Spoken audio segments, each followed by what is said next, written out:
Hey guys, today I'm going to teach you how to take apart the Xbox One Wireless Chatpad.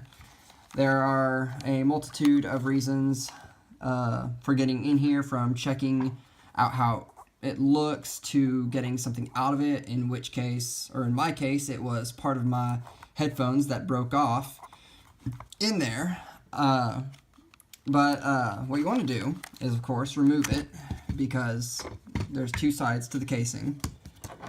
And what you want to, you'll see that there are clips right here. And that is part of taking it apart.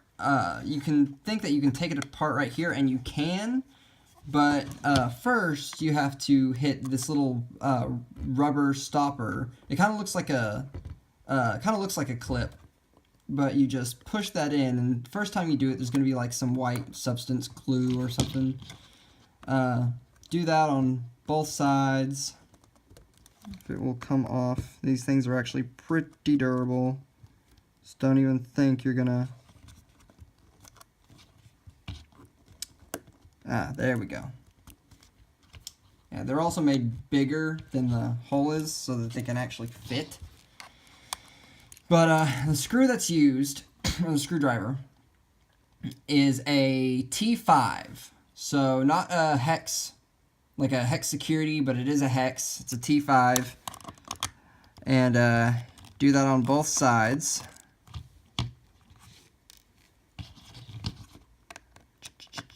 And I really love what Microsoft has done in this case, because they've made it to where you can get into the case very user-friendly without causing damage. So, of course, you just open these clasps up, which enables this to rise up.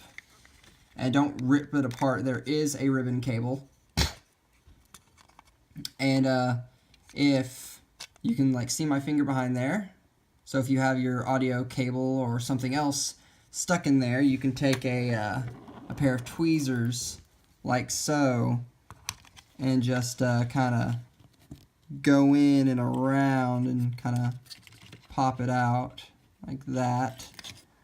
You can go even further into it. This is also a T5, and this gets you to the circuit board. So the front end of the circuit board. So let's see actually what that is like. And this is unexplored territory, so mind you, be weary, as I am not being.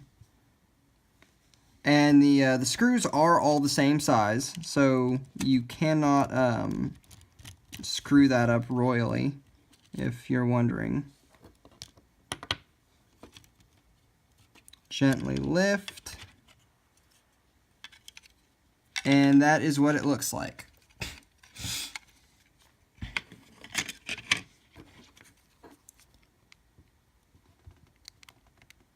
So that is literally what it is.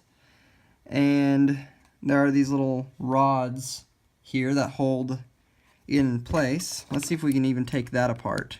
I doubt we can, but hell, unexplored territory.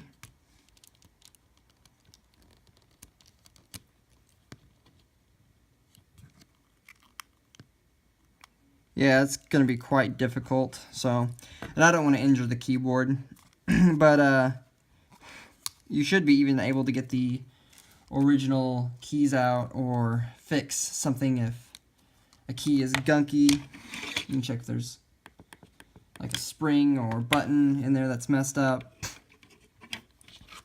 So now let's put that back on.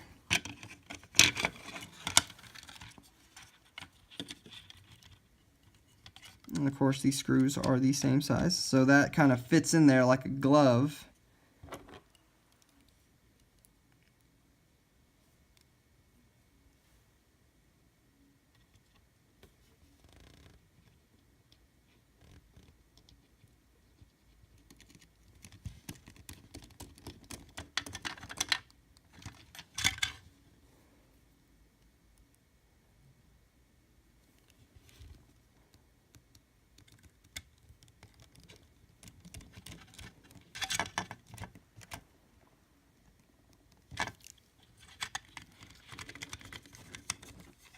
Okay. Now, the way you can put it back together is you don't, like, you line it up right there. You make sure that's hinged.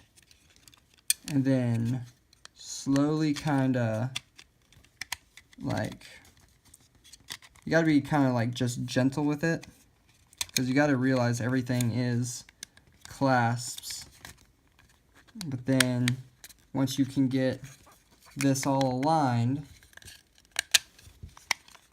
course it just wants to spring apart at the most random times sometimes. Okay, there we go. Didn't have that. So this is all streamlined. Hold that down and get the clips into there. Everything should fit snugly.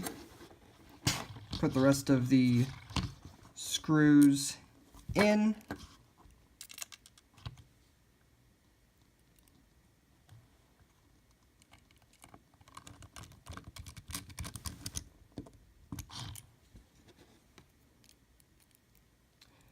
Now, this will cause absolutely no damage to it. Microsoft will say that this voids your warranty, but only if they can sense damage. Basically, any accessories that Microsoft sells have a warranty for 30 days.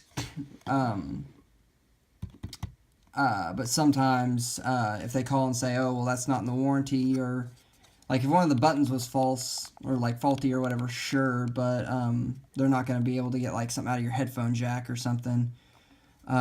They just don't want you in the case, and that's perfectly, you know, fine until you have to drop another 75 or however much on a new Chatpad, which your bank's not going to be, or your wallet rather, is not going to be happy about that. So, of course, you can check and make sure it works. You can plug it right back in, and those little pads, I don't know if I mentioned this, those little pads are actually larger than the hole so that they can stick. So you can get rid of them or you can have them stick. It doesn't matter, whichever one, but you can even make sure it works, which it does.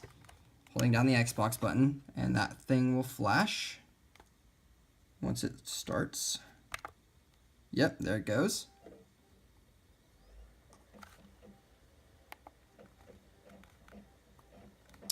And if I turn off my light,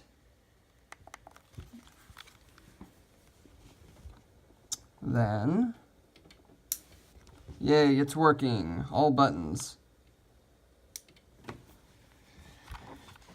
So, that is how you take apart the Xbox One Wireless Chatpad. If you need any of the screws or bits, I recommend going to ifixit.com. That's where I get all my little electronic tools. So yeah, really, really good stuff. So yeah, that's it, guys. See ya. Peace.